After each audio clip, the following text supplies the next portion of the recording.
Hi guys, it's nice to be back. It's the first time making a YouTube video in a while, and some of that owes to the fact I'm now in new surroundings. I've bought and renovated a flat here in Milan, so welcome along to my kitchen, and fingers crossed it should be a lot quieter and more peaceful than the previous place, where frequently my videos were interrupted by ambulance sirens or car horns, amongst others. So welcome along. I'm going to get straight into the subject matter, and I decided to put it to my Twitter followers as to what to talk about in this video, and there was a fairly overwhelming majority with regards to what they wanted to see, namely how I prepare for a match commentary. So without further ado, I'm going to get straight into it. Here's something I prepared earlier, but before I do that, a quick disclaimer. This video is simply how I prepare for a Serie A commentary. It is not a how-to guide. This is not me preaching or giving anyone any instruction as to how to work as a commentator. It is simply my experience as a broadcaster, how I prepare for a match and how I feel when doing so. That disclaimer out of the way, on we go with the video. Enjoy. So if we come to my notes, there you can see at the top, Napoli, 16th of October 2022. That's the date of the previous match against Bologna. Now, fortunately, I'm doing Napoli's next match away at Roma. So what I can do is simply make a copy of last week's notes and then adapt them accordingly. Naturally, the statistical data will change. These are apps in all competitions, so appearances across Serie A and the Champions League thus far, goals across all competitions, appearances in Serie A, and goals in the Italian top flight as well. Naturally, with Meret being a goalkeeper, this is not applicable. The goals tally and goals for all competitions, I simply changed to CS, clean sheets. He didn't have a shutout against Bologna. In fact, he conceded in rather comical circumstances, particularly for the second goal. Which brings us to the notes. There you can see Deborah Romano, who is Meret's partner, a former Miss Italia contestant. She posted on her Instagram about her partner's treatment. Meret has come under fire in recent seasons from Napoli supporters. There was talk of death threats for him and his family, which is all very unsavoury. I might not necessarily reference that explicitly on commentary, but what it does do is it gives me a bit of context and background with regards to how he's perceived by the fan base, and it became particularly pertinent as and when he made that howler for Bologna's second. And then I remembered anecdotally from last season, I previously had it in my notes, I didn't feel the need to include it in the notes because I remembered it, but Meret conceded to Andrea Pinamonti of Empoli when Napoli squandered a 2-0 lead to lose 3-2, one of the final matches of last season, which essentially put paid to any dying embers of hope that they had with regards to winning the Scudetto for the first time in 33 years. So here you can see all of this data. I have first name, surname, date of birth. I prefer date of birth to age because the date of birth never changes. The age does. Of course, it does require me to do some arithmetic, but it's also quite useful because you can see the month that they're born. And I'll let you read through some of this. There you can see Kim Min-jae, Mon and Latz, those are the two goals he scored. I keep a record of every single goal scored by the players so I can quickly cast my eye to it. Only one yellow card in 12 games in all competitions, rested for the home win over Spezia. He was player of the month in Serie A for September. And LS is Luciano Spalletti. That's a quotation from the head coach who is saying that even though Kim doesn't speak Italian nor English, already within day 2 of his arrival in training, he was already using the terms sali, scappa, fermo. Sali is squeeze, scappa is push out, and fermo is hold the line. So we're talking about basically playing the offside trap there. On we go. Juan Jesus, who deputised for Kim against Spezia. Better memories of that match. Napoli beating Spezia by a goal to 0 with a late strike from Raspadori after his own goal the previous season. That was the comical match when Juan Jesus scored the only goal in a Napoli 1-0 home defeat to Spezia last season when Spezia didn't have a single effort on target. It was an own goal from Juan Jesus.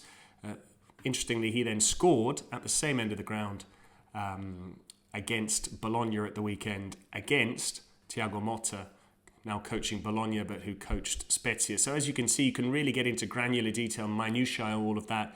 When it comes to the commentary itself, it's a case of trying to use all of this information that you either have down in front of you and you can take a glance, or hopefully you've retained a lot of it and then you simply have to try and select what the pertinent information is and try and succinctly convey the emotions and tell the story at the same time. So as you can see, Elmas has only started 2 of 12, so the 12 is the overall appearances. The 2 in brackets is the number of starts of those 12. I think it's now 13 and 2. And down we go. There you see Simeone with just 4 goals in 1 start, 9 appearances all told. This is his record. He averages a goal every 3rd game in Serie A. And I have access to this data because we're very fortunate in that we're provided with a stat pack from Serie A. So what you can see here is I can go to OptaFacts. It's all in Italian. Thankfully, I'm able to read Italian.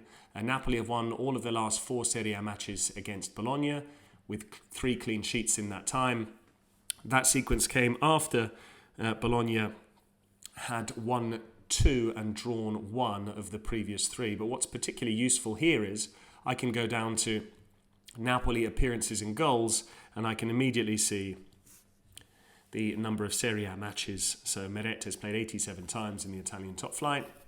Sirigu is 3 games short of 250. It'll be interesting to see as and when and if and when he gets that milestone, and so on and so forth. You can see Osimhen's record, particularly impressive, 26 goals in 56 games. As for the other statistical data, a lot of it comes from Transfermarkt, which is absolutely brilliant for statisticians and people looking for data. Here you can see, so this is the number of times they're in the matchday squad. This is the number of times that they've played. These are the number of times that they have come off the bench. So there I can see with Meret, he's never come off the bench. So this 14 becomes 14 starts. As for Demme, I can see that he's just made 1 substitute appearance. But essentially my process is a case of, I have all of these names here. If we scroll down, you can see Amir Rahmani and André-Franck Zambon-Guissa, who are both unavailable through injury. So what I do is I detach them from the rest of the spreadsheet. I put them in red so I know that they're not available for this match, but I also have a very visual concept of who it is that's unavailable so as not to forget that they play for the club altogether. But essentially it's that, using a lot of statistical data from Transfermarkt, collating it with the Opta stat pack, the Opta facts and figures, and then I would also go and use websites, so particularly newspapers. La Gazzetta dello Sport is very good for all teams, but as long as along with that you have papers such as Il Mattino for Napoli, you have Il Corriere dello Sport, the Naples edition for Napoli. This weekend when it comes to Roma, I'll be looking through Il Romanista, I'll be looking for the Corriere dello Sport Rome edition. Rome is very good for radio stations, so you can occasionally drop in on one of those and listen to how the team is being perceived by the fan base.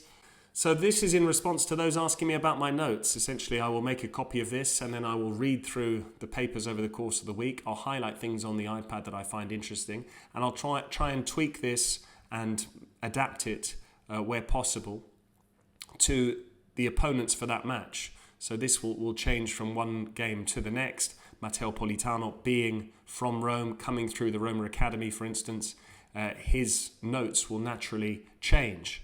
So that's just a bit of an example of my player notes. I have one like this for Napoli. I'll have one like this for Bologna as well. So there's a bit of insight into what I do with regards to the team notes. I have one spreadsheet for the home team, one team sheet for the away team.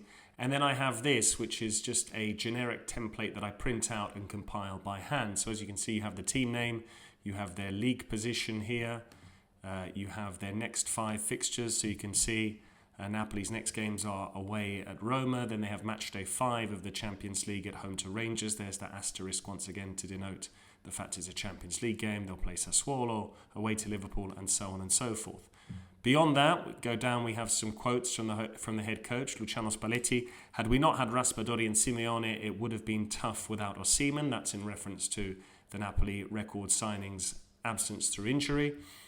We have 4 good centre-backs. I picked Ostigard at Cremona, that's Cremonese in Cremona, because we needed height. He ended up picking Juan Jesus, looking to win 8 of the first 10 for the 3rd straight season. So this is a particularly interesting statistic that I got from the Opta stat pack, which is that this is nothing new that Napoli start the season really well and are the front runners. It's the 3rd straight season. In fact, they've won 8 of their first 10. They haven't won the league in either of the previous 2 years, so that's something to bear in mind when necessarily having them as favourites already for the Scudetto. 9 straight wins in all competitions. Both draws came in the league back-to-back at home to Lecce and at Fiorentina. And here we have reference to those players that are missing through injury, Rahmani and Zombongi South. We move on to Bologna. Down at the bottom there we have just a bit of colour. The Maradona statue, which is not ready. Maradona statue, which has been made by an architect based in Afragola, just outside Naples.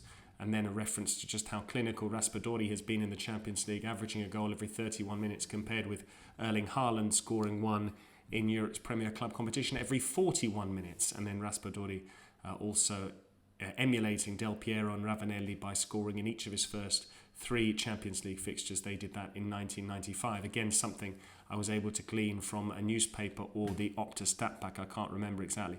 Bologna, a lot going on with them at the moment. There was fans storming the training ground at Casteldebole. 15 ultras essentially said to Thiago Motta, "You're not in La Spezia anymore," reference to his previous club.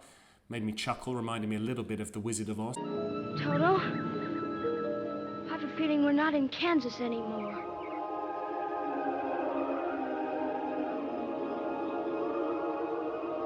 And then to which Motta replied, "Is that a threat? We need to use all of these incidents as motivation." And these incidents that Motta was referring to were the fact that 15 fans went to Casteldebole 2 days before the Sampdoria game, or the fact that they called on the coach to pick Medel and Arnautovic week in, week out, or the fact that Bologna were booed off against Sampdoria. Then there was talk of team news, Posh coming in at right back, Zirkzee to start for the first time. And here we have Bologna's last 5 results, and you can see all of the movement on the bench because you have the goal scorer here, MA. Yes, I didn't refer to these initials here. Spezia 2, Bologna 2, MA, Marko Arnautovic scoring the bulk of Bologna's goals. That was the last game under Sinisa Mihajlovic. Thiago Motta had not yet been appointed when Bologna beat Fiorentina, their only victory of the season so far. Goals from MB, Musa Barrow scored against Napoli too, and Marko Arnautovic. That was under Luca Vigiani. As you can see, these notes are not exhaustive. There's a lot of reservoir of knowledge that complements this. I don't necessarily need to write down everything I already know about these teams, but there's just some additional information which I think is particularly topical and could be of interest.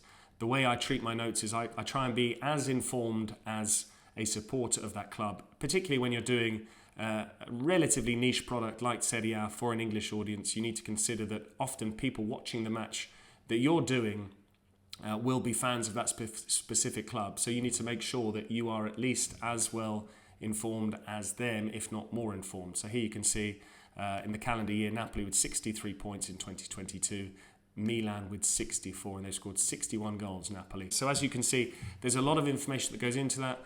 Maybe only a fraction of it comes out on the broadcast. A lot of it depends on whether the match is interesting or not. But all of this helps you to feel a lot more comfortable and composed when you are commentating, because you've tried to cover every storyline, you've tried to anticipate what some of the themes might be that come out. So this sheet +1 on each team, and that's how I try and prepare as best I can for matches.